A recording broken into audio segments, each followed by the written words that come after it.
Wentz will back Jalen Hurts up. He did spark this Eagles offense a bit when he came in relief of Wentz last week in Week 14. Here we go. It's Jalen time. He's thankful for this opportunity and understands its importance. Obviously, my role has changed this week, but the preparation and the hard work throughout the week has not. Always being ready to answer the phone when it rings, and it's ringing, so ready to answer. As a kid, you grow up and you dream of opportunities like this, so I'm just like I always am, my head's down, and I'm working, and I'm attacking it. Just how confident are you that you can give this team that spark that they're looking for? I'm just going to go out there and play. Go out there and play. Jalen Hurts' path to his first NFL career start has been unconventional, to say the least. As a freshman at Alabama, he won the SEC Offensive Player of the Year. He led the Tide to a 26-2 record before losing the starting role to Tua Tagovailoa. Hurts then transferred to Oklahoma in 2019. He put up 52 combined passing and rushing touchdowns while finishing second in the Heisman Trophy voting. And the Eagles then drafted him with the 53rd overall pick, leads up to this past Tuesday when Doug Peterson named him this team's starting quarterback. You heard Hurts there saying that he just keeps his head down and focuses on what's coming his way. That is so incredibly true about him. What was maybe missing from that bio is the level of competitive intensity that you see. It's something I've rarely seen in a college player, never seen him rattled. Marcus, you also watched Hurts a lot for years in college. Based on your extensive knowledge of his game, what are your expectations? I expect them to make some plays and open some people's eyes, as in the vein of your Philly green that you got on today, Laura Rutledge. I did not know that you would secretly give Jalen Hurts a shout-out. Dan Orlovsky made me. Just kidding. But, yeah, he has some things. He has some things to his game, and I'm sure Doug Peterson and the coaching staff in Philly has seen some of those things. Let's take it to the tape here. We all remember 2017 National Championship.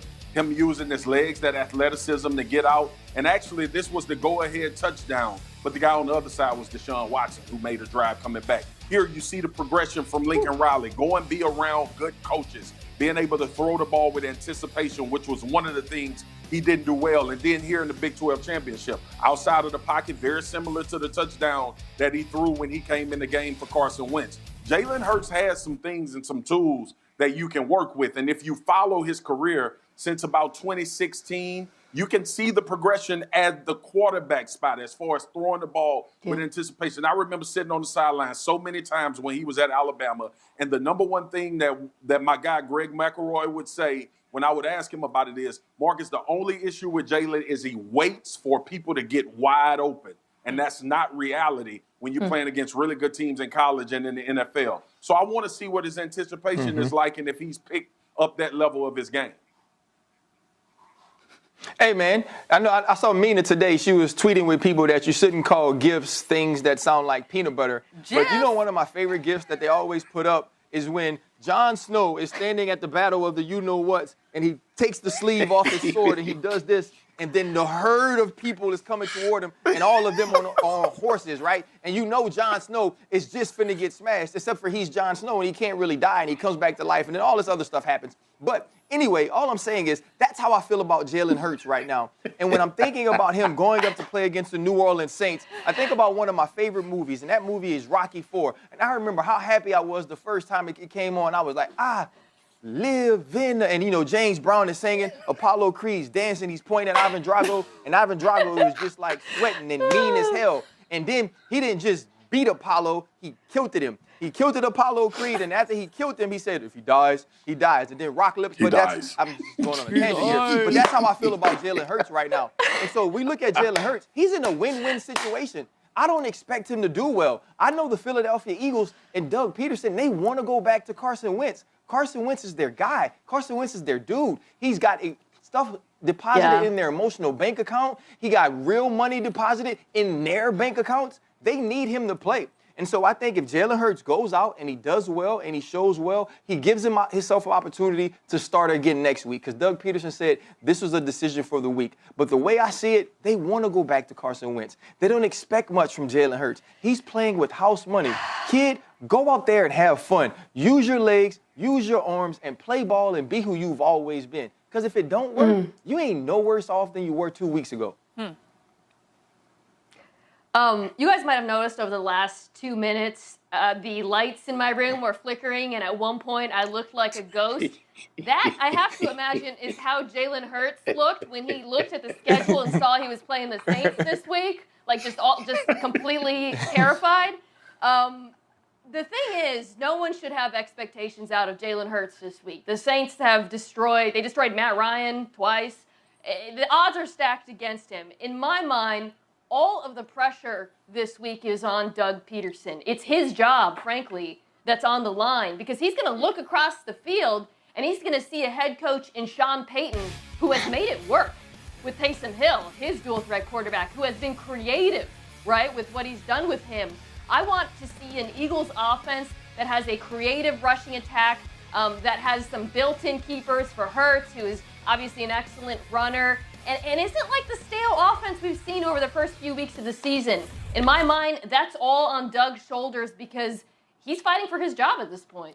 I'm turning on my phone flashlight trying to light Mina from here because I don't know what's going on over there in Mina's home studio. We got to get some light out there. Anyway, let's talk about the Saints side of this thing because, Ryan, feels like Drew Brees is so close to coming back. In fact, he's probably telling Sean Payton, like, I want to start this game this week. This seems like the last chance for Taysom Hill to really audition and show that he's a successor for Brees. What does he have to show you to prove that? He can't show me nothing. I'm going to be honest, man.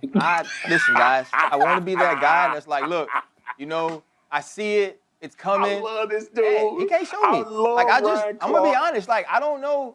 I don't know 5 teams. I don't know 5 teams that could watch the film of the last 3 games and say, I want Taysom Hill over my guy. Like you might take him in New England. You might take him if you're the Jets.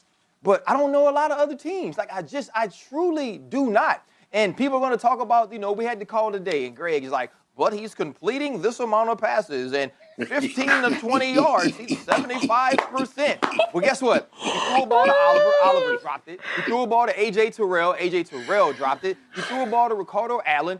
He dropped it. He fumbled in the red zone early in the game. He fumbled in the 4-minute drill, A.J. Terrell. And so, like, all of these things happen, and we ignore them because we can look at numbers and see a certain thing. Like, dude is a good football player. He truly is. He's athletic, and he's strong, and he's the type of person you want on your team because he's an all-shucks coach. I'll do whatever you ask me. Hey. But he ain't no quarterback. He ain't going to lead you to no Super Bowl. Let me just and show that's you. how I feel.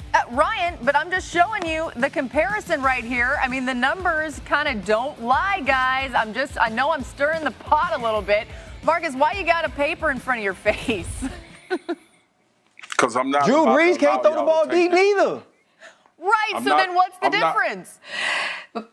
I'm not about to allow y'all to take Drew's this moment deadly from accurate Ryan Clark. underneath. I want Ryan Clark to have this moment. I'm not taking. I don't have it. I don't have a damn thing to say. RC, you take the moment, man. You take the moment, RC. I don't want to talk no more, Marcus. Because every time. Ryan, don't you live in Live, Louisiana? Like, I'm scared for you, man. The way you're talking about Taysom. Hey, listen. Hey, you don't have to be scared of me. They don't like me at LSU or New Orleans right now. I ain't tripping.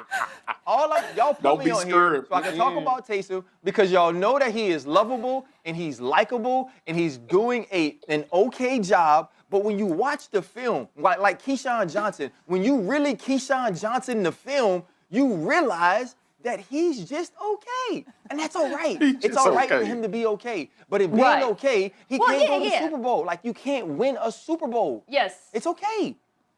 I think there is a wide gap between okay and can't play quarterback in the NFL, though, Ryan. I think he has shown that he can play quarterback. I don't think he's shown that he's a good quarterback. I agree with you, because when I went back and watched that Falcons game, I saw those missed interceptions. I saw him missing underneath throws, and I saw the fumbles, which should, by the way, be the biggest concern, because if he's fumbling, that drops the floor.